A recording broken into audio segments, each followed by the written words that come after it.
WrestleMania is about to happen. We have the first night tomorrow and the second night the day after that. And honestly, man, the card looks a bit underwhelming. I think Cody Rhodes versus Randy Orton should have been the main event of night two, the real main event. And Pat McAfee had no business being involved in this. Aside from that, like we have some matches which I would argue are WrestleMania worthy. So let's go through the match card, man. The first match we have on night one is The Vision, Logan Paul and Austin Theory, and I Show Speed versus the Usos and LA Knight. So LA Knight's fucking resorted to this match for WrestleMania, man. I mean, it's better than being in the fucking Andre the Giant Battle Royal, that's for sure, but still, man, like, I think people were expecting quite a lot from this guy, and this is what he's gonna do at WrestleMania. So, we have Logan Paul and I Show Speed in this match. Logan Paul's more of a wrestler now, like in this context, than he is a YouTuber, because he feels like a permanent full-time wrestler, which he is. So that's there, but it's like two YouTubers and Austin Theory versus two twins and LA Knight. That's the match here, man. Like, it's gonna be fun because Aisha Speed's there, and like it's always gonna be interesting to see some celebrity or some outsider try his hand in the ring. Unless it's someone like fucking Jelly Roll or some nonsense, then no one gives a fuck. But even when Logan Paul first came in, it was always like interesting. There was some sort of curiosity there. What's it gonna be like? So there is some intrigue here. I think that the YouTubers and Austin Theory are gonna win this match because it just makes sense. I think they don't wanna bury the Vision anymore. And I don't know, maybe Jimmy Uso is gonna take the pin, maybe even Jey Uso. I don't think LA Knight's taking the pin. So let's see what happens there. The next match we have is Jacob Fatu versus Drew McIntyre. This is an unsanctioned match. No one actually cares about this match. You know, like this is just a fucking throwaway because you need these two guys to do something at WrestleMania. The story is complete nonsense. Honestly, it's a little retarded. But anyway, this is gonna happen at WrestleMania. I think Jacob Fatu is gonna go over, which should not happen. This is what I think is gonna happen. What should actually happen is that McIntyre should obliterate this guy because McIntyre is 2 times the size of Jacob Fatu. But I think McIntyre is losing this one. Then we have Stephanie Vaquer versus Liv Morgan for the Women's World Championship. I think Liv Morgan most likely will go over, but there is a possibility that we will have another Judgment Day betrayal because we've had so many of those at this point. It's unbelievable. We might have another one with the two girls that Liv Morgan hangs out with. Maybe they'll fucking jump in and they'll betray or something. Or maybe they'll also have Kathy Kelly in some way involved. I don't know. But I think that there will be some sort of an interference in this match. So, very hard to say. If I have to predict, I will still say that Liv Morgan's gonna win. Then we have AJ Lee versus Becky Lynch for the Women's Intercontinental Championship. I think the title's gonna change hands again. And that's the reason they probably had AJ versus Becky earlier as well. Because they did not want AJ to probably lose her first singles match after her return, right? Or something like that. So most likely Becky's gonna win, and AJ's gonna do God even knows what after that because she's not full time, right? She's not full time, so maybe she's gonna come back next year at the Rumble or some shit. I don't fucking know. So that's just gonna happen. So my prediction is Becky Lynch is gonna win this match. Then we have the Irresistible Forces versus Charlotte Flair and Alexa Bliss versus Bayley and Lyra Valkyria versus the Bella Twins for the Women's Tag Team Championships. This is a throwaway match where I don't think this match should last more than 5 or 6 minutes because no one really cares about this match. That's just the truth, right?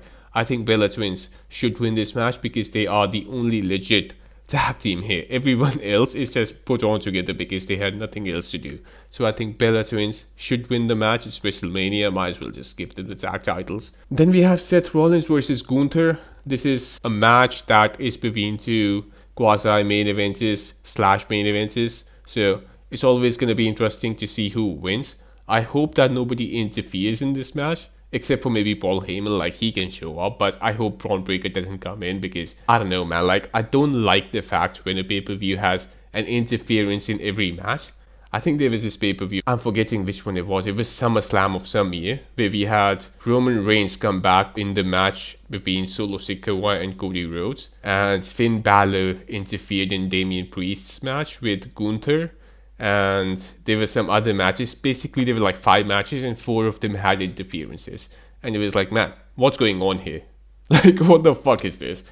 I don't want this to be like that, right? I want to see some matches start and end clean. Like, we have a definitive winner, no fucking arguments, and I really hope that this is one of those matches. I think it's going to be Rollins who's going to win this one, because Gunther is only going to win matches from now unless it's against a jobber or if it's someone who's retiring or some nonsense like that. So Seth Rollins, in my opinion, will go over in this match, and I think it's going to be clean. I really think it's going to... If Seth Rollins is winning, it has to be clean. Like, who's going to interfere to fucking fight Gunther, right? If Gunther wins, then there might be some interference. Someone from the Vision who's injured, Paul Heyman, who the fuck knows.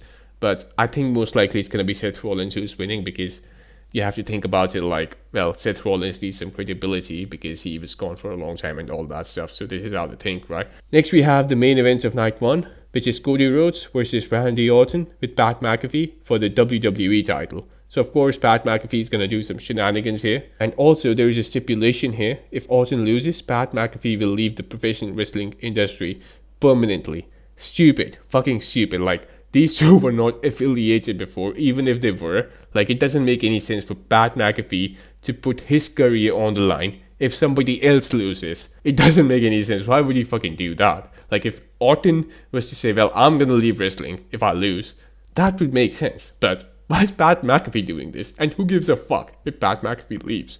So, quite a lot of things here, but, well, that's just what we have. Now, I don't think they would want Pat McAfee to leave wrestling permanently or something like that. The reason is just this, because they think Pat McAfee is a huge celebrity. So I don't think they will do that, and that makes me think that Orton's winning this year.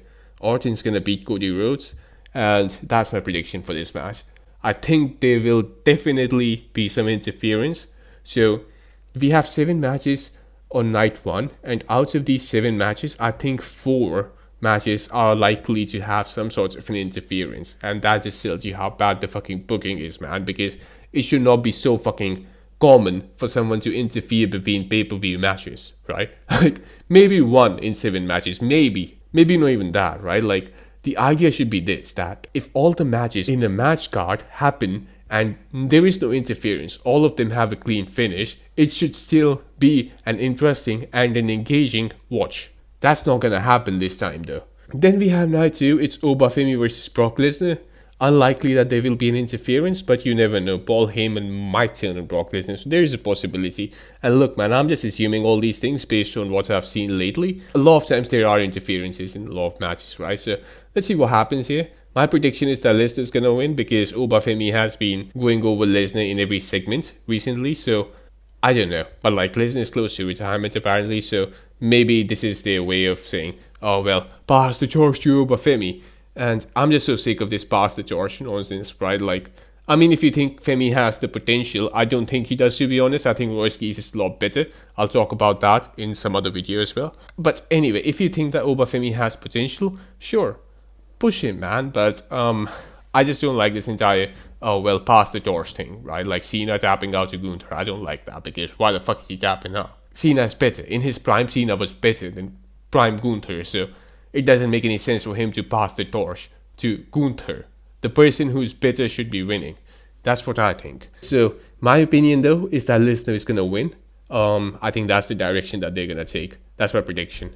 I think he should win as well. I don't think Obafemi is ready to beat Lesnar just yet. Then we have a 6-man ladder match for the Intercontinental Championship. We have Penta, Javon Evans, Dragon Lee, JD McDonough, Rusev, and Rey Mysterio. My prediction for the winner will be Javon Evans. I think that's the only reason this match is even happening, so that Javon Evans can win the title, you know, because that's one of their future prospects. So I think Javon Evans is going to win the Intercontinental title. Penta sucks ass and he should be fired immediately. Then we have Jade Cargill versus Rhea Ripley. This is a tricky one. Anybody can go over. I was watching SmackDown earlier today, and these two had a segment, and Jade Cargill looked so much bigger than Rhea Ripley. Like, it's not even funny. There is no realistic way in which Rhea Ripley can actually beat someone like Jade Cargill. Jade Cargill just looks more of a star, man. She just does. I think she should win, but considering the fact that fucking Triple H loves Rhea Ripley, there is a possibility that she might just go over. I don't think she actually will though, My prediction would be that Jade Cargill will retain, and that's what I want to happen as well. Then we have Sami Zayn versus Trick Williams for the US title. Williams is gonna go over, that's very obvious, right? Like, Sami Zayn will not retain the title against Trick Williams. They do want to create some new stars, even if they do it by making them win mid-card titles or something. So I think Trick Williams will go over in this match, and I think this is one of the safer bets as well. Then we have the Demon, Finn Balor versus Dominic Mysterio. That's another easy one. Like, Dominic Mysterio is not going to be the Demon, right? So that's just what's going to happen. Demon Finn Balor is going to go over. He's going to get his revenge. No one cares about this match. I don't know why this is the second last WrestleMania match. That's a bit weird, but it is what it is, man. Like, this is the second last WrestleMania match.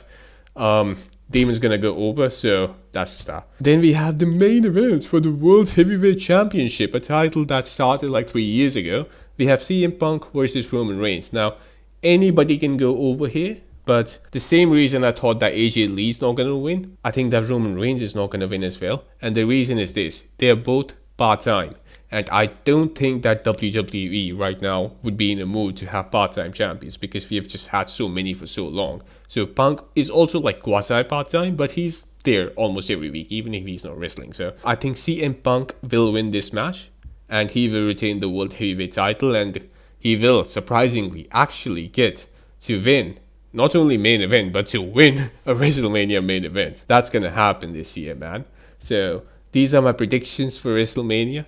Overall, I mean, look, I think it's going to be a watchable show. I'm not going to fucking act like it's going to be the worst WrestleMania of all time. I don't like the two-night concept as well, but if you look past that, I don't think this is the worst WrestleMania of all time. Like, we have a celebrity match, we have a lot of titles being defended, you know, like, some of the storylines absolutely suck, but there are some interesting matches as well, like Obafemi versus Brock Lesnar. We have Jade Cargill and Rhea Ripley. If you like Trick Williams or fucking Javon Evans, you might get to see them hold the title as well. We have a match like Seth Rollins and Gunther, which has no story, granted. Like, there is no fucking story here, but it's a match between two people who are very unlikely to fight each other on Monday Night Raw. You know what I mean? Like, Jacob Fatu versus Drew McIntyre, for example, can realistically happen on Monday Night Raw, but based on how the company is today, Seth Rollins versus Gunther will never happen on a random episode of Raw or SmackDown. So that's why I think there are some things here which are going to be engaging to watch, but overall, just because of how the show is presented with so many ads and stuff, it's going to be a very hard watch. If they can fucking do something about that, this can actually be a watchable WrestleMania. Not a good WrestleMania, but a watchable one. So let's see what happens.